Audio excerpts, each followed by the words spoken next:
Assalamualaikum warahmatullahi wabarakatuh. Innal hamdalillah nahmaduhu wa nusalli wa nusallimu ala rasulihil karim, amma ba'du. Saudaraku yang dimuliakan Allah, mari kita sama-sama mendengarkan nasihat daripada guru kita. Bismillahirrahmanirrahim. Tadi yang dari Magelang ya, yang tetangganya Gus Ali tadi Bali, yang minta maaf sama Pak Kures. Saya mewakili beliau, sudah dimaafkan. Karena saya tahu kalau tradisi orang alim, tradisi kiai itu memaafkan itu ibadah, jadi enteng saja. Apalagi pas Anda ngerasain itu nggak ditulis kok diaras, karena nggak ngefek. Nah, terus saya ngapresiasi pertanyaan dari mahasiswa non-muslim tadi. Sebetulnya ketika negara ini berdiri itu ya dialek semua antar umat beragama. Sehingga diputuskan yang penting itu berketuhanan. Maka yang ditolak oleh konstitusi kita adalah ateisme, komunisme. Saya membayangkan misalnya punya anak perempuan, diajak orang yang tidak beragama di tengah hutan misalnya. Bunuh ya tidak takut Tuhan, merkosa tidak takut Tuhan, salah etika ya tidak takut Tuhan. Bandingkan kalau diajak yang beragama, pasti masih ada rambu-rambu, ada ini itu. Sehingga memang masalah betul ketika orang tidak berketuhanan itu. Jadi saya ingatkan Mas tadi, siapa tadi namanya? Yang non Irman Syah, yang non muslim tadi itu. Siapa? Namanya siapa? Siapa? Kurang jelas. Siapa namanya? Krisna. Krisman. Ya, Oke, namanya Krisman. Jadi Mas Krisman ya, kalau dibilang nggak pernah ada dialog dulu ketika negara ini berdiri, itu semua tokoh agama bersepakat. Termasuk saat itu ya ada Perindo, selain ada NU ada Perindo. Itu yang ditentang itu adalah ateisme, karena kalau orang tidak bertuhan itu ngerinya itu ya tadi misalnya kita punya anak perempuan atau punya keluarga, diajak orang yang tidak beragama, misalnya berzina ya tidak takut dosa, merkosa ya tidak takut, bunuh ya tidak takut, karena tidak punya Tuhan. Mungkin takutnya sama polisi ya kalau ketahuan, kalau tidak. Tapi kalau orang bertuhan ini sistem kesalehannya, sistem kebaikannya ini berlipat-lipat. Takut hukuman Tuhan, takut sosial, takut ini itulah, sehingga kita bersepakat berketuhanan. Lalu kedua, ada beberapa kejadian nyata di beberapa negara yang fahamnya itu tidak bertuhan, itu bekas kondom atau bekas apa dipakai lagi, didaur ulang.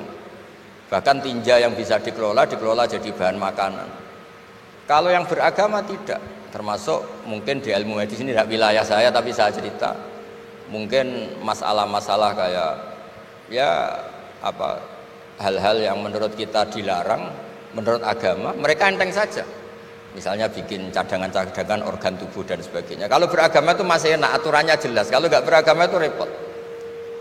Sehingga saya cerita sedikit lagi-lagi karena kadung dipuji ahli Quran Pak Kures sama saya. Saya cerita dulu ketika Rasulullah itu sugeng masih hidup, itu ada kekuatan politik.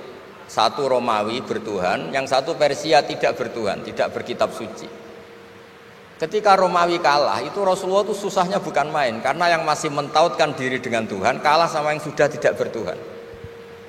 Dan ketika akhirnya Persia yang kalah, yang menang Romawi, Nabi itu ikut senang karena yang bertuhan mengalahkan yang tidak bertuhan.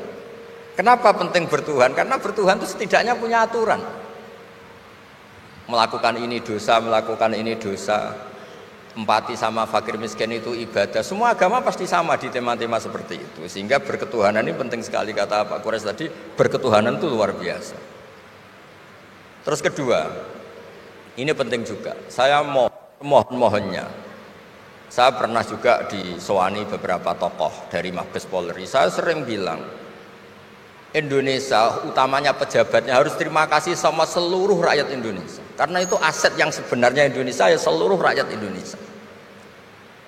Saya satu cerita ini hadis sahih di Bukhari, nggak bisa dipertentangkan, ini hadis sahih di Bukhari, di Muslim. Di antara yang diapresiasi Allah itu adalah potensi jahat kita tidak menjadi, tidak kita wujudkan. Kalau seluruh rakyat Indonesia, tidak usah seluruh, 1/4 kita ini maling semua. Itu negara miskin kok, karena biayai kita di penjara 2 tahun, 3 tahun. Separuh kita mentalnya membunuh, habis Indonesia. 1/4 saja, 1/3 saja, 1/8 saja punya mental killer, itu habis Indonesia. Ketika rakyat kita, ketika tetangga kita, masyarakat kita tidak melakukan kejahatan, itu ketertiban yang sejati. Maka semua bentuk ketidakkriminalan yang dilakukan oleh rakyat Indonesia itu awal dari aset bangsa ini. Coba kalau semua orang mencuri, habis negara untuk biayai di penjara. Semua orang kriminal, berkahnya mereka tidak melakukan, Indonesia baik-baik saja. Sebab itu ketika ada sekian kebaikan, Nabi terakhir ngendikan apa? Takufu syarroka anin nas fa innaha shadaqatun minka ala nafsik. Potensi jahat kamu jangan kamu lakukan, itu sudah menolong peradaban. Para gadis tetap gadis karena nggak diperkosa. Orang yang punya kambing satu tetap punya kambing satu karena nggak dicuri. Orang yang berkarir tidak terhenti karena karakternya nggak dibunuh, tidak dihujat, tidak dihentikan, tidak disetop oleh cibiran, oleh bulian. Maka di antara 7 orang yang dilindungi Allah, fi dzillihi yauma la dzilla illa dzilluh, itu Nabi hanya cerita orang yang nggak jadi. Di antara yang diceritakan Nabi dalam sebuah hadis, saya ini lelaki sejati, sangat mencintai sepupu saya, dan saya mau ngumpuli dia, tidak mau sampai saya kasih uang 100 dinar. Setelah saya kasih 100 dinar, saya ingin ngumpuli dia dengan cara salah tentu. Dia gak mau dan berpesan, la tafuddal khatam illa bihaqqi. Kamu jangan ngumpuli saya sebelum nikah. Singkat cerita, pemuda ini gak jadi melakukan hal yang nista, yang gak benar. Itu sama Allah dijadikan wali, berkahnya nggak jadi. Jadi kalau potensi kejahatan kita tidak menimpa orang lain, itu sudah luar biasa. Jangan nunggu berjasa kita dapat penghargaan setelah kita jadi kiai besar, jadi dosen UGM, jadi ini itu. Semua masyarakat kita yang menahan potensi kejahatannya itu adalah aset sejati Indonesia. Karena sekali mereka berkejahatan, entah itu mencuri, merkosa, habis. Harapan kita sebagai bangsa habis. Tapi selama ini nunggu ngapresiasi itu yang bentuknya fi'lu, yang bentuknya mereka melakukan apa, sebetulnya enggak. Tidak melakukan kejahatan itu sudah bagian dari kebaikan yang luar biasa. Terus yang terakhir tadi yang pertanyaan pemimpin muslim dan non muslim. Memang ini wilayah sensitif, tapi sebetulnya bisa dianalisis secara fikih. Ya saya ulang lagi, bisa dianalisis secara fikih Nusantara, fikih kebangsaan. Jangan dianalisis pakai fikih yang internal dalam Islam. Saya ulang lagi, jangan dianalisis menurut fikih yang di internal Islam. Kita beri contoh umum saja ya. Kita beri contoh umum saja. Dulu Pak Gores pernah mencontohkan kalau non muslim bisa jadi pilot beneran, padahal dia non, sama Pak Munjid yang kiai di UGM nggak bisa jadi pilot. Kira-kira milih mana? Tapi itu kan wilayah yang sensitif, karena ini di Indonesia itu konteksnya bukan urusan pilot, urusan mewakili kebanyakan Indonesia itu muslim. Dan demokrasi itu mencerminkan suara mayoritas. Tapi tidak mungkin juga membiarkan muslim yang killer, yang pembunuh, yang dulu punya reputasi yang misalnya macam-macam. Jadi hal-hal seperti itu, kata Quran itu, jangan berdiskusi sesuatu yang kalau menjadi jelas malah masalah. Karena itu kan seperti pertanyaan gini, Gus saya punya kerabat di Jogja, tapi pelit, sama orang lain dermawan, bagus mana? Kita kan nggak mungkin menganjurkan mutus hubungan keluarga. Tapi tidak mungkin juga suruh ikut orang pelit. Anda menggunakan orang fikih, karena kalau yang nggak ahli fikih itu ya gampang saja jawab semaunya. Tapi kalau saya sebagai orang yang nekuni fikih itu bingung. Saya sering ditanya orang juga, Gus saya mau nyalon lurah, ya lurah atau bupati atau apa. Katanya nyuap itu haram Gus. Setelah dipraktekkan nggak bayar, nggak bagi uang, ya nggak jadi betul. Yang menang yang bayar. Terus akhirnya fikihnya tak rubah. Nyuapku yo haram, medit yo haram kata saya. Dimodifikasi sedikit, akhirnya alhamdulillah Gus bar sedekah gitu. Ya menang akhirnya, berkahnya sedekah kan. Karena kita sebagai pemimpin atas nama tidak nyuap ya jangan juga jadi orang kikir dong. Atas nama tidak nyuap terus jadi orang kikir. Repot kan? Tapi jangan juga bayar yang sampai merubah hukum dari orang yang nggak layak mimpin karena bayar menjadi pemimpin. Ya jangan juga sampai gitu. Ya akhirnya saya bilang nyuap itu haram, medit juga haram. Alhamdulillah barokahnya kombinasi fikih ini. Ya nyuapnya tetap haram tapi rakyat tetap dapat uang gitu. Tapi nanti ketika Anda tidak layak jadi pemimpin itu juga haram karena menjabat sesuatu yang enggak wilayah Anda. Jadi seni-seni ngelola muslim, non-muslim dan itu tidak bisa dipukul rata. Karena itu wilayah-wilayah yang sensitif, yang butuh detail, yang butuh satu peristiwa spesifik. Saya pernah ditanya, Gus saya ini hidup di Amerika, kalau milih presiden kan sama-sama non-muslim, milih yang siapa? Ya jawab yang akhafu dororon, misalnya ada presiden Amerika yang sangat demokratis misalnya, dia membiarkan Islam berkembang. Sama jenis non-muslim yang Islamfobia, tentu milih yang demokratis.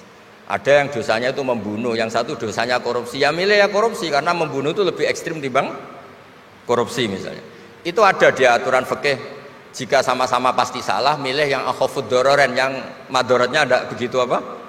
Besar. Coba kalau kita punya pemimpin yang hobinya itu bunuh, sama yang hobinya rakus harta misalnya. Itu di fikih jelas dijelaskan, milih yang rakus harta kalau bandingannya itu, karena pembunuhan itu lebih berat secara ukuran dosa.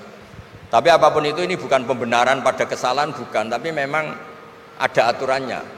Apa kalau ada dua dororani, dua bahaya, urtukiba khafuma, kalau ada dua hal yang bahaya, dipilih yang paling apa? Ringan kalau dalam konteks ya tadi.